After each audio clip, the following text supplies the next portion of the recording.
భారతదేశానికి ఒక రాష్ట్రపతి ఉంటారు అని అందరికీ తెలుసు. జనరల్గా దేశానికి ఒకరే రాష్ట్రపతి తప్ప ఇద్దరు ఉంటారా? కాదు కదా, ఒకరే. కానీ ఇందులో ఎవరికి రాని మార్పు మీకే రావాలి. మీరు ఖచ్చితంగా అల్టిమేట్ జాబ్ కొట్టడమే మీ లక్ష్యం అయితే మీకు ఉండాల్సినటువంటి మరొక అవగాహన ఏంటంటే,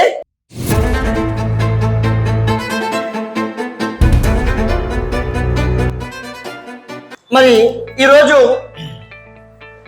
కేంద్ర ప్రభుత్వం, దీన్ని మనము యూనియన్ గవర్నమెంట్ లేదా సెంట్రల్ గవర్నమెంట్ అని చెప్పి అంటాం. అయితే కేంద్ర ప్రభుత్వం అనేటువంటి టాపిక్ లో ప్రధానమైనటువంటి మొట్టమొదటి టాపిక్ ఏంటి సార్ అనుకున్నప్పుడు రాష్ట్రపతి.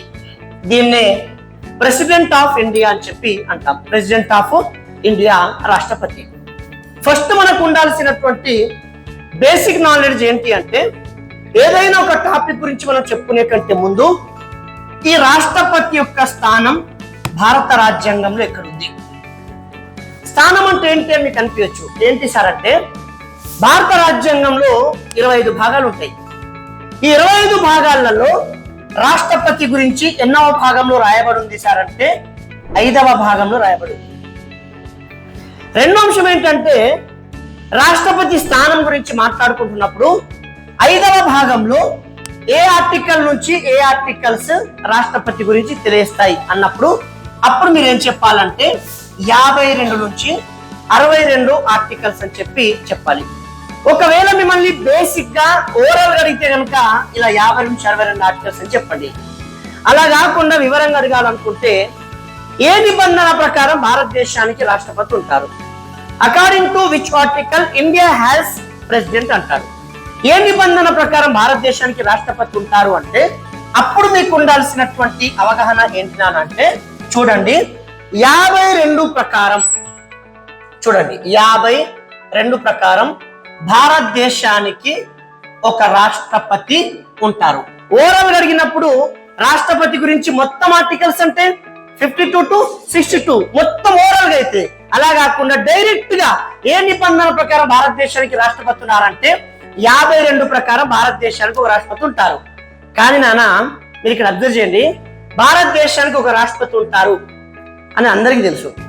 జనరల్ గా దేశానికి ఒకరే రాష్ట్రపతి తప్ప ఇద్దరు ఉంటారా? కాదు కదా, ఒకరే. కానీ ఇందులో ఎవరికి రాని మార్పు మీకే రావాలి.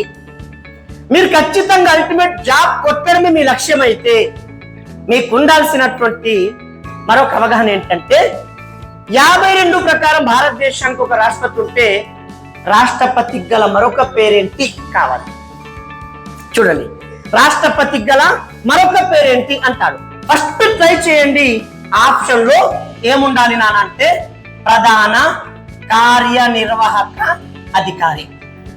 ప్రధాన కార్యనిర్వాహక అధికారి అంటే ఇంగ్లీష్ లో చీఫ్ ఎగ్జిక్యూటివ్ ఆఫీసర్ అంటాం. చీఫ్ ఎగ్జిక్యూటివ్ ఆఫీసర్ అని చెప్పి అంటాం, ప్రధాన కార్యనిర్వాహక అధికారి. కానీ మీరు రాసే ఎగ్జామ్ లో రాష్ట్రపతి గల మరొక పేరేంటన్నారు, కానీ ఆప్షన్ లో ప్రధాన కార్యనిర్వాహక అధికారి లేదు. 4 ఆప్షన్ లో పై ఏది కాదు ఉంది. తొందరపడి పై ఏది కాదు పెట్టకండి, ట్రై చేయండి. అక్కడ ఇంకొక పేరు ఉంటుంది, అదే నామమాత్రపు అధికారి. దీన్నే ఇంగ్లీష్ లో నామినల్ ఆఫీసర్ అని కూడా అంటాం. Nominal officer. ఒకవేళ మీరు రాసే పోటీ పరీక్షలో రాష్ట్రపతి గల మరొక పేరేంటి అన్నారు, అక్కడ మీకు ఆప్షన్ లో ప్రధాన కార్యనిర్వాహక అధికారి లేదు, నామమాత్రపు అధికారి కూడా లేదు నాన్న. 4 ఆప్షన్ లో పై ఏది కాదు ఉంది, అస్సలు పెట్టకండి, ట్రై చేయండి. అక్కడ ఉంటుంది రాజ్యాంగ అధినేత అంటే ఇంగ్లీష్ లో హెడ్ ఆఫ్ ద కాన్స్టిట్యూషన్ అని కూడా అంటాం. Head of the constitution. ఒకవేళ మీరు రాసే పోటీ పరీక్షలో రాష్ట్రపతి గల మరొక పేరేంటి అన్నారు, పైన పేర్కొన్న 3 పేర్లు లేవు నానా, అయితే ట్రై చేయండి. దేశాది నేత ఉంటుంది అంటే హెడ్ ఆఫ్ ద స్టేట్ అని కూడా అంటాం. హెడ్ ఆఫ్ ద స్టేట్, దేశాది నేత.